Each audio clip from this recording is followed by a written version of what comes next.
The time is 12 o'clock, and here's the media news. First, the top stories. Ogun Customs intercepts truck loaded with 47 million naira worth of smuggled turkey. Public varsities to reopen as ASU suspends strike after talks with the presidency. State chief judges to create special courts to handle corruption cases. Saraki faults military Southeast governors on IPOB prescription. Hurricane inflicts widespread damage on Dominica. Burmese leader says her country not afraid of global scrutiny. I am Tobi Joseph, bringing the news in details shortly. Operatives of the Nigeria Customs Service have intercepted a truckload of smuggled frozen turkey along the Abeokuta-Shagamu Interchange Expressway in Edo State.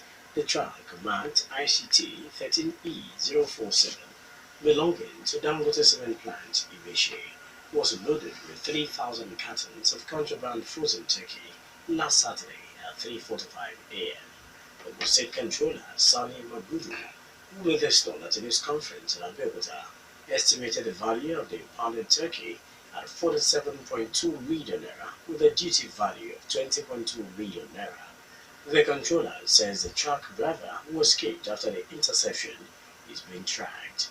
Magudu explained that the truck had been placed under surveillance from its loading point in Benin Republic by customs operatives who decided to intercept it near the Shangamu interchange.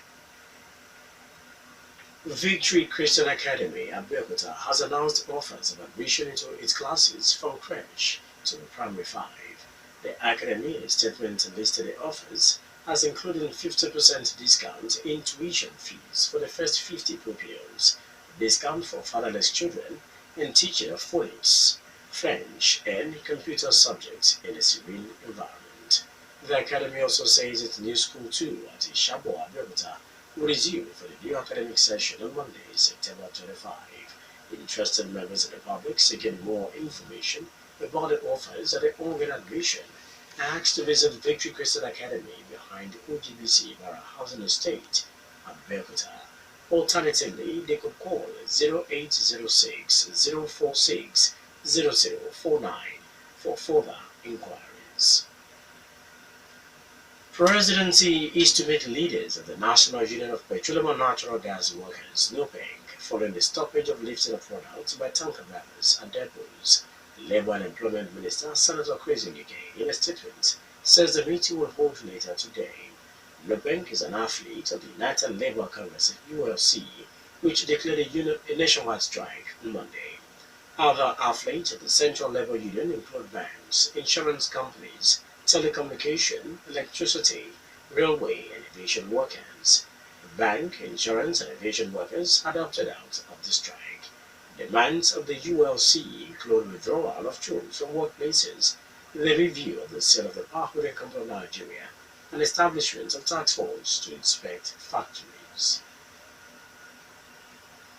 Public universities are set to resume on Wednesday as lecturers reach the conditional agreement with the presidency to suspend their 5-week strike. President of the Academic Staff Union of Universities, ASU, Professor Biodo Miemi, gave this indication on Monday night at the end of negotiations with top president's officials led by Labour and Employment Minister Senator Chris Ngige in Abuja. Miemi, however, warns that lecturers will stop work again if the presidency fails to implement the decisions taken at the meeting within the stipulated period. Also, Ngige says the agreement covers the fund for the revitalization of universities, the end academic allowance, implementation of the National Industrial Court verdict, and the implementation of outstanding pension issues. Ngige also explains that the meeting agreed on the exemption of grants and endowment from Treasury single account, university staff schools, and salary shortfall. Chief Justice of the Federation, Justice Walter Onohe, has directed each of the state's chief judges in the first state to designate a court to fast-track the trial of corruption and financial crime cases. Ahead of setting up with the special court, Nigeria's chief judge ordered them to compile such cases before court under their jurisdiction and forward the list to the National Judicial Council. Justice Onohe issued the directive at the special session at the Supreme Court, Abuja, to mark the open 2017-18 legal year. He asked the state chief judges to set aside a date every week for the speedy conclusion of corruption cases and appeal to either the appeal court or the Supreme Court. Nigeria's Chief Justice, who expressed concern about the delay in handling of cases in court, says the Judicial Council will set up an anti-corruption case trial committee to monitor the trial of high-profile corruption cases. Senate President Bukola Saraki has faulted the military declaration of the Indigenous People of Biafra (IPOB) as a terrorist organization and its proscription by Southeast Governors Forum. Saraki on his Facebook page and Twitter handle says both the Defense Headquarters (DHQ) and the Southeast Governors failed to follow due process, thus the decisions on IPOB are unconstitutional. He asked the President Muhammadu Buhari to initiate the right process to deal with IPOB, while promising that the National Assembly will investigate the military IPOB clashes. Considering the nature of the situation in the southeast region, Saraki says the military should hesitate in using force, warning that there is the need to not to overstretch the military. The police force, according to Saraki, should be adequately equipped to deal with civil crises, adding that is why the National Assembly is reviewing the Police Act. Communications Minister Adebayo Shitu is to join the Oyo State's 2019 governorship race. Shitu, an APC chieftain, is confident that he will succeed Governor Abiola Ajimobi in 2019. The minister gave this indication in Ibadan while speaking to newsmen after a meeting with party members from a better local government area. Shitu says he is the most experienced of all the 2019 APC governorship aspirants, having held several public offices, including being a member of the Oyo State House Assembly in 1979 and a two-time commissioner in the state. The minister also recalls that he had contested the state governorship poll twice.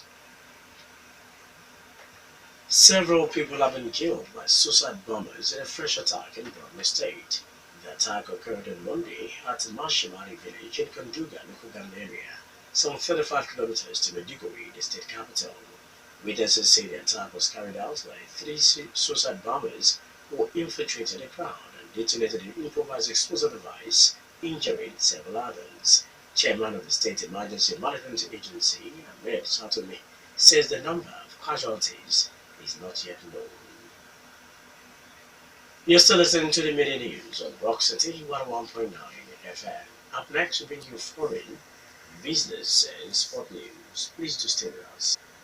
Dominica has suffered widespread damage from Hurricane Maria. Prime Minister Roosevelt Sept said in a Facebook post that the country had lost all that money can buy. The hurricane suddenly strengthened to a potentially catastrophic Category 5 storm before making landfall on the Caribbean island. Earlier, Mr. Skerritt had posted a live update as his own roof was torn off, saying he was at the complete mercy of the hurricane. Maria is moving roughly along the same track as Irma, the hurricane that devastated the region this month. It currently has a maximum sustained winds of 250 kilometers per hour and has been downgraded to a Category 4 hurricane after hitting Dominica. Myanmar's de facto leader Aung San Suu Kyi has said her government does not fear international scrutiny of its handling of the growing Rohingya crisis. It was a first address to the country about the violence in northern Rakhine state that has seen more than 400,000 Rohingya Muslims cross into Bangladesh. Ms. Suu Kyi has faced heavy criticisms for her response to the crisis.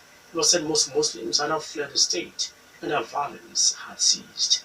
In her speech in English to Myanmar's parliament, Aung San Suu Kyi said she felt deeply for the suffering of all people in the conflict and that Myanmar was committed to a sustainable solution for all communities in the state.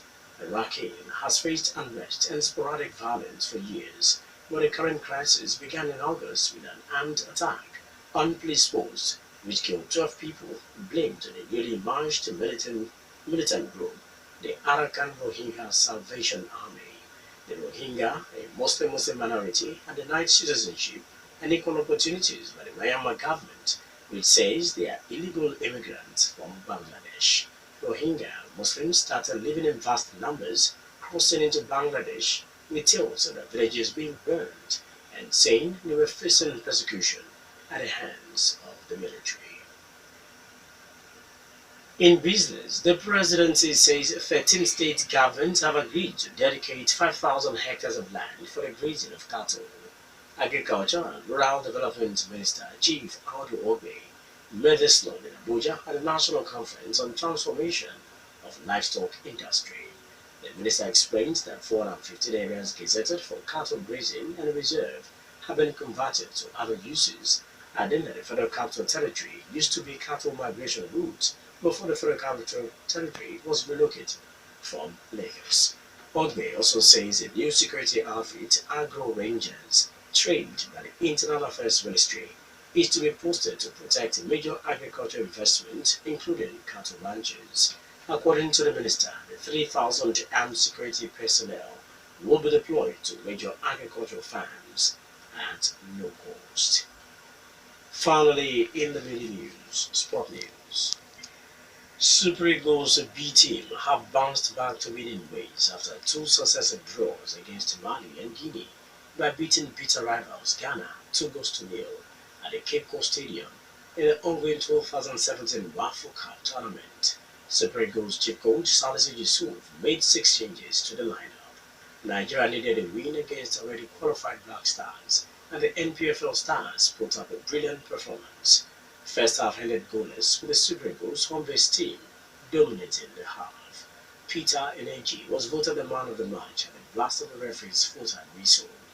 Victory for Nigeria means Nigeria advanced to the semi-final of the tournament from Group A. Ghana finished as group leaders with 6 points, while Nigeria finished second with 5 points. Both teams will wait for the result from Group B today to determine their semi-final opponent. In the other game in Group A, Guinea and Mali cancelled out each other in a 1-1 draw at the Umdrom Sports Complex. That was the media news, and just before we go, the major stories once again. Ogun Customs intercepts truck loaded with 47 million naira worth of smuggled turkey. Public varsities to reopen as ASO suspends strike after talks with the presidency. State chief judges to create special courts to handle corruption cases. Saraki faults military Southeast governors on IPOB proscription.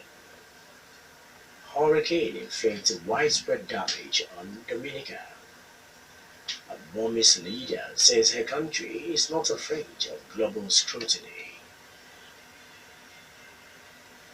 For more stories and to listen to us live, please log on to our website www.rockcityfmradio.com/live. Thank you so much for listening. I am Tobi Joseph. Good afternoon.